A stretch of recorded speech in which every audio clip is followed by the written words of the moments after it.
ജാബിർ റളിയല്ലാഹു അൻഹുവിൽ നിന്നുള്ള ഒരു ഉദ്ധരണി പ്രകാരം ആ ഒരു യാത്രയിലാണ് അത്ര ആദ്യമായിട്ട് റസൂലുള്ള ആ യാത്രയുടെ ആ പ്രാർത്ഥന ദുആ സഫർ അത് ആദ്യമായിട്ട് ഉരുവിടുന്നതായിട്ട് അവർക്ക് കേൾക്കാൻ സാധിച്ചത്. ആ ഒട്ടകം മക്കയുടെ ഭാഗത്തേക്ക് തിരിഞ്ഞ സമയത്ത് റസൂലുള്ള ആ ഒരു പ്രാർത്ഥന ഉരുവിടാണ്. അതിന്റെ ആദ്യ ഭാഗം പരിശുദ്ധ ഖുർആനിലെ സൂറത്തു സുഖ്റുഫിന്റെ 13ഉം 14ഉം ആയത്തുകളിൽ കടന്നു വരുന്നുണ്ട്. സുബ്ഹാനല്ലദീ സഖറ ലനാ ഹാദാ വമാ കുന്നാ ലഹു മുഖ്രിനീൻ വ ഇന്നാ ഇലാ റബ്ബിനാ ലമുൻഖലിബൂൻ. അതിന്റെ പൂർണ്ണരൂപം ഹദീസുകളിലും വരുന്നുണ്ട്. അപ്പൊ അന്ന് റസൂലുള്ള ഒട്ടകപ്പുറത്തിരുന്നാണ് ആ പ്രാർത്ഥന ഉരുവിട്ടതെങ്കിൽ ഇന്ന് പ്രത്യേകിച്ച് നമ്മൾ അറബ് രാജ്യങ്ങളിലേക്ക് അല്ലെങ്കിൽ ഉംറക്കെല്ലാം പോകുന്ന സമയത്ത് അറബ് ഫ്ലൈറ്റുകളിലെല്ലാം ആ പ്രാർത്ഥനയുടെ പൂർണ്ണരൂപം പ്ലേ ചെയ്ത് കേൾക്കാറുണ്ട്. എത്ര മനോഹരമാണ്. ഒരു യാത്രക്ക് വേണ്ട ഭൗതികവും ആത്മീയവുമായിട്ടുള്ള മുഴുവൻ വിഭവവും ചോദിച്ചുകൊണ്ടാണ് നമ്മൾ ആ യാത്രയിലേക്ക് കാലെടുത്ത് വെക്കുന്നത് തന്നെ. ആ പ്രാർത്ഥനയുടെ ആ ഭംഗി പലപ്പോഴും നമ്മുടെ ദീന്റെ സത്യസന്ധതയ്ക്കുള്ള ഏറ്റവും വലിയ തെളിവായിട്ട് തോന്നിയിട്ടുണ്ട്. ഒരൊറ്റ പദം മാത്രം ചിന്തിച്ചോ, മുൻഖലിബൂൻ എന്നുള്ള ആ ഒരു പദം. ആ ഒരു പദം പിന്നീട് പരിശുദ്ധ ഖുർആനിൽ കടന്നു വരുന്ന ഒരു കോണ്ടെക്സ്റ്റ് സൂറത്തുൽ അറാഫിന്റെ 125-ാമത്തെ വചനത്തിൽ മൂസാ നബി അലൈഹി സ്വലാത്തു വസ്സലാമയുമായിട്ട് മത്സരിക്കുന്ന ഫിർഔന്റെ കൊട്ടാരാണ് രംഗം. അതിൽ അവിടെ എത്തിയിട്ടുള്ള സാഹിറുകൾ, മജീഷ്യന്മാര്, അവർ ആ ആ വടിയെല്ലാം നിലത്തിട്ട് ആ സത്യം അവർക്ക് ബോധ്യപ്പെട്ട സമയത്ത് ഉടനെ തന്നെ അവർ ആ സത്യം സ്വീകരിക്കുകയാണ്.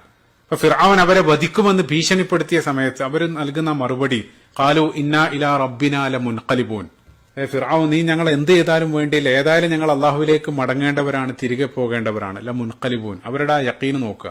അപ്പൊ പൊതുവെ നമ്മൾ മരണ വാർത്ത അല്ലെങ്കിൽ എന്തൊരു അപകട വാർത്ത കേട്ടാലും നമ്മൾ പറയാറുള്ളത് ഇന്നാ ലില്ലാഹി വ ഇന്നാ ഇലൈഹി റാജിഊൻ എന്നുള്ള പദമാണ് പണ്ഡിതന്മാർ സൂചിപ്പിക്കുന്നത്. അപ്പൊ റാജിഊൻ എന്നുള്ള പദം അതിന്റെ സ്ട്രോങ്ങർ വെർഷനാണ് മുൻഖലിബൂൻ എന്നുള്ള പദം. റാജിഊൻ എന്നുള്ളത് ഇപ്പൊ നമ്മളൊരു സ്ഥലത്തു നിന്നും പോയി അതേ സ്ഥലത്തേക്ക് തിരിച്ചെത്തുന്നതാണെങ്കിൽ മുൻഖലിബൂൻ എന്നുള്ളത് യശീറു ഇല തഹവ്വുലി വ തഖല്ലുബ്, ഒരു സ്ഥലത്തു നിന്നും പോയി മറ്റൊരു സ്ഥലത്തേക്ക് തിരിച്ചെത്തുന്ന രൂപത്തിലുള്ള യാത്ര. ഇപ്പൊ ദുനിയാവിലുള്ള നമ്മുടെ ഈ ജീവിതത്തെ സംബന്ധിച്ച് ചിന്തിക്കുന്ന സമയത്തും നമ്മളേവരും അള്ളാഹുവിലേക്കുള്ള ഒരു യാത്രയിലാണ്. റസൂലുള്ള ഹദീസിലും കുൻഫി ദുനിയാ കഅന്നക ഗരീബ് ഔ ഗാബിറു സബീൽ, നിങ്ങൾ ദുനിയാവിൽ ഒരു യാത്രക്കാരനെ പോലെയാണ്. അപ്പൊ ദുനിയാവിലുള്ള ഓരോ യാത്രയും വരാനിരിക്കുന്ന അന്തിമ യാത്രയെ ഉണർത്തുന്നതാണ്. നമ്മൾ ഓരോ സമയത്ത് യാത്രക്ക് പുറപ്പെടുമ്പോഴും അത് അവസാന യാത്രയാകാനുള്ള സാധ്യതകൾ ഏറെയാണ്. ദുനിയാവിൽ നിന്ന് ഒരുപക്ഷെ യാത്ര ആരംഭിച്ച് ആ യാത്ര ബർസഖിൽ അവസാനിക്കുന്നതായേക്കാം. ഓരോ യാത്രയും അന്തിമ യാത്രയെ ഉണർത്തുന്നുണ്ട്. അതുകൊണ്ടാണ് ഇപ്പൊ പരിശുദ്ധ ഖുർആനില് ഹജ്ജ് യാത്രയെ സംബന്ധിച്ച് പറഞ്ഞ സമയത്ത് പോലും പരിശുദ്ധ ഖുർആനിൽ സൂറത്തുൽ ബഖറയുടെ 197-ാമത്തെ വചനത്തിൽ ഫതസവ്വദു ഫഇന്ന ഖൈറ സാദി തഖ്വ, ഹജ്ജ് യാത്രയിൽ ഒരുക്കേണ്ട തഖ്വയാകുന്ന വിഭവത്തെ സംബന്ധിച്ച് പറയുന്നുണ്ട്. അപ്പൊ ആ ഭൗതിക യാത്രയിൽ ആത്മീയമായിട്ടൊരു കാര്യത്തെ അള്ളാഹു ഉണർത്തുകയാണ്. അത് പറയാനുള്ള കാരണം ഈ മുൻഖലിബൂൻ എന്നുള്ള ഒരു പദം പിന്നീട് കടന്നു വരുന്നത് നമ്മൾ ആ യാത്രയുടെ പ്രാർത്ഥനയിലാണ്. ഇന്നാ ഇലാ റബ്ബിനാ ലമുൻഖലിബൂൻ. അതായത് ദുനിയാവിലെ ഓരോ യാത്രയും വരാനിരിക്കുന്ന അന്തിമ യാത്രയെ ഉണർത്തിക്കൊണ്ടാണ് നമ്മൾ അതിലേക്ക് കാലെടുത്ത് വെക്കുന്നത് തന്നെ. ശേഷം ആ പ്രാർത്ഥനയിൽ പിന്നീട് റസൂലുള്ളാഹി അള്ളാഹിനോട് ചോദിച്ച കാര്യങ്ങൾ നോക്കുക. അല്ലാഹുമ്മ ഇന്നാ നസ്അലുക ഫീ സഫരിനാ ഹാദാ അൽ ബിർറ വത്തഖ്വ വമിനൽ അമലി മാ തർളാ.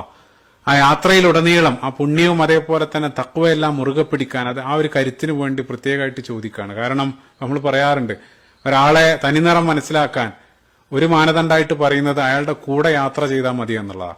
അപ്പൊ യാത്ര ചെയ്യുന്ന സമയത്ത് പലപ്പോഴും അതെല്ലാം നഷ്ടപ്പെടാനുള്ള സാധ്യതകൾ ഏറെയാണ്. അപ്പൊ അത് പ്രത്യേകമായിട്ടത് കാര്യം ചോദിച്ചുകൊണ്ടാണ് ആരംഭിക്കുന്നത്. അതിനുശേഷം അല്ലാഹുമ്മ ഹവ്വിൻ അലൈന സഫറന ഹാദാ വതുബ് അന്നാ ബുഅദ, ഓ അല്ലാഹ് ഈ യാത്ര എനിക്ക് എളുപ്പാക്കി തരണേ, അതിന്റെ ദൈർഘ്യം നീ എനിക്ക് കുറച്ചു തരണേ എന്നുള്ളതാണ്. അപ്പൊ ആ യാത്ര എളുപ്പാക്കാൻ വേണ്ടി യാത്രയിൽ നമ്മൾ പ്രതീക്ഷിക്കാത്ത നിരവധി പ്രതിബന്ധങ്ങൾ കയറി വരാനുള്ള സാധ്യതകൾ ഏറെയാണ്. അതിൽ നിന്ന് രക്ഷ ചോദിക്കുന്നു. അതോടൊപ്പം ആ യാത്രയുടെ ദൈർഘ്യം നീ എനിക്ക് കുറച്ചു തരണേ. അപ്പൊ നമ്മൾ പ്രാർത്ഥിച്ചത് കാരണം 20 കിലോമീറ്റർ 10 ആകാൻ പോകുന്നില്ല. പക്ഷേ ചില ദീർഘദൂര യാത്രകൾ നമ്മൾ പറയാറുണ്ട് എത്തിയത് അറിഞ്ഞില്ല, അപ്പൊ സമയം ആപേക്ഷിക്കാണെന്ന് പറയാറുണ്ട്. അത്രയും ആ രൂപത്തിൽ ഫീൽ ചെയ്യാത്ത രൂപത്തിൽ ഇപ്പൊ റസൂലുള്ളാഹി ഖിയാമത്ത് നാളിനെ സംബന്ധിച്ച് പറഞ്ഞ സമയത്ത് 10,000-കണക്കിന് വർഷം വിശ്വാസികളായിട്ടുള്ള ആളുകൾക്ക് അവരൊരു ഫർള് നമസ്കരിച്ച സമയമായിട്ട് മാത്രമേ അനുഭവപ്പെടൂ എന്നെല്ലാം റസൂലുള്ളാഹി പറയുന്നുണ്ട്.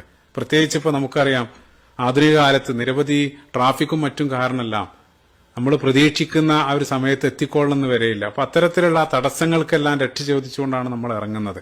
അതേപോലെ തന്നെ പിന്നീട് ആ പ്രാർത്ഥനയുടെ ഏറ്റവും മനോഹരമായിട്ടുള്ള ഭാഗം അല്ലാഹുമ്മ അൻത സ്വാഹിബു ഫിസ് സഫർ വൽ ഖലീഫത ഫിൽ അഹ്ൽ, ഓ അല്ലാഹ് ഈ യാത്രയിലുടനീളം നീയാണ് എന്റെ കൂട്ടുകാരൻ, അതേപോലെ തന്നെ ഞാൻ വിട്ടുപോകുന്ന എന്റെ കുടുംബത്തിന്റെ പകരക്കാരൻ, അവരുടെ സംരക്ഷകനും നീയാണ്. അപ്പൊ നമ്മൾ വീട്ടിൽ നിന്ന് ഇറങ്ങുന്ന സമയത്ത് ബിസ്മില്ലാഹി തവക്കൽതു അലല്ലാഹി ലാ ഹൗല വലാ ഖുവത ഇല്ലാ ബില്ലാ, ആ വീടും വീട്ടുകാരെയും നമ്മുടെ സമ്പത്തെല്ലാം അള്ളാഹുവിൽ ഭരമേൽപ്പിച്ചുകൊണ്ടാണ് ഇറങ്ങുന്നത്.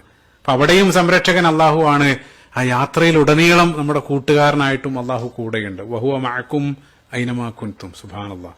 ശേഷം അല്ലാഹുമ്മ ഇന്നി അഊദു ബിക മിൻ വഅസാഇ സഫർ. ഓ അല്ലാഹ്, യാത്രയിലുള്ള ബുദ്ധിമുട്ടുകളിൽ നിന്ന് രക്ഷ ചോദിക്കുകയാണ്. ചേർത്ത് വായിക്കേണ്ടത് സ്വഹീഹ് ബുഖാരിയിൽ റസൂലുള്ളാഹി പറയുന്നുണ്ട്, അസ്സഫറു ഖിത്അത്തും മിനൽ അദാബ്. യാത്ര എന്നുള്ളത് ശിക്ഷയുടെ ചെറിയൊരു ഭാഗമാണ്. കാരണം യംനഉ അഹദകും നൗമഹു വതആമഹു വശറാബഹു. യാത്ര കാരണം നിങ്ങളുടെ ഉറക്കം, ഭക്ഷണം, അതേപോലെ തന്നെ അതെല്ലാം തടസ്സപ്പെടുത്തുകയാണ്. അപ്പൊ നമ്മുടെ ആ നോർമൽ റൊട്ടീന് അത് യാത്രയിൽ നമുക്ക് പല സമയത്തും ബ്രേക്ക് ആവും. നമ്മൾ വിചാരിച്ച സമയത്ത് ഭക്ഷണം കിട്ടിക്കൊള്ളുന്നില്ല, വേണ്ട രൂപത്തിൽ ഉറങ്ങാൻ കഴിഞ്ഞോളുന്നില്ല. ആ രൂപത്തിലെല്ലാം ചിന്തിക്കുന്ന സമയത്ത് യാത്ര എന്നുള്ളത് ശിക്ഷയുടെ ചെറിയൊരു ഭാഗമാണ് റസൂലുള്ളാഹി പറയാണ്. അപ്പൊ അത്തരത്തിലുള്ള ബുദ്ധിമുട്ടുകളിൽ നിന്ന് രക്ഷ ചോദിക്കുന്നു. അതോടൊപ്പം വകആബത്തിൽ മൻദർ വസൂഇൽ മുൻഖലിബു ഫിൽ മാലി വല്ലഹൽ.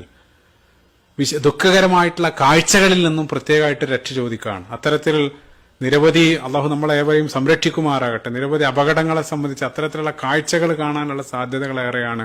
അതിൽ നിന്നും അതേപോലെ തന്നെ കുടുംബത്തിലും സമ്പത്തിലെല്ലാം വിഷമകരമായിട്ടുള്ള പരിണിതികൾ ഉണ്ടാകുന്നതിന് തൊട്ടും. ഇപ്പൊ എന്തെങ്കിലും ഒരു അപകടം സംഭവിച്ചാൽ, മരണപ്പെട്ടാൽ അത് കുടുംബത്തിന് ഏറ്റവും വലിയ നഷ്ടമാണ്. അതേപോലെ തന്നെ ഇനി എന്തെങ്കിലും ആക്സിഡന്റ് സംഭവിച്ചാൽ സാമ്പത്തികമായിട്ട് വലിയ നഷ്ടമുണ്ട്. അതിൽ നിന്നെല്ലാം രക്ഷ ചോദിച്ചുകൊണ്ടാണ് ആ യാത്രയിലേക്ക് നമ്മൾ പ്രവേശിക്കുന്നത്. സുബ്ഹാനല്ലാഹ്. അപ്പൊ ഈ ഒരു മനോഹരമായിട്ടുള്ള പ്രാർത്ഥന റസൂലുള്ളാഹി സ്വല്ലല്ലാഹു അലൈഹി വസല്ലം ഈ ഒരു വേളയിലാണ് റസൂലുള്ളാഹി ആദ്യമായിട്ട് ഉരുവിട്ടത്. ആ പ്രാർത്ഥനയുടെ പൂർണ്ണ രൂപം ശ്രോതാക്കളായിട്ടുള്ള ആളുകൾ മുഴുവൻ മനപ്പാടാക്കാൻ വേണ്ടി പ്രത്യേകം ശ്രദ്ധിക്കുക.